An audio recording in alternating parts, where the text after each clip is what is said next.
ఎందుకు సహనాన్ని చూపిస్తున్నాడంటే ప్రేమిస్తున్నాడు కాబట్టి. ఎందుకు దీర్ఘశాంతాన్ని చూపిస్తున్నాడంటే ప్రేమిస్తున్నాడు ఆయన. సరే, ఓర్చుకుంటున్నాడు ఆయన, ఓర్చుకుంటున్నాడు.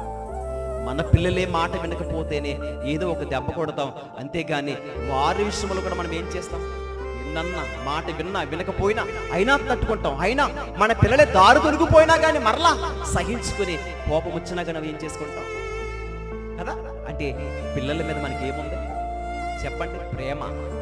మరి ఎంతో కని పెంచి రక్తమ కార్చి పాపములో ఉంటున్న నిన్ను రక్షించుకుంటే ఆఖరికి సిలువలో ఆయన మరణిస్తే ఆయన ఎంత ప్రేమ చూపుతున్నాడు. ఆయన ప్రేమ ఎవరైనా అర్థం చేసుకున్నారా? లోకములో కామమనే ప్రేమ కోసం పరిగెడుతున్నావే, శరీర సంబంధమైన ప్రేమ కొరకు పరిగెడుతున్నావే తప్ప దేవుని ప్రేమ ఈరోజు యవనస్తులు ఎంతమంది అర్థం చేసుకుంటున్నారు? ఎంతమంది?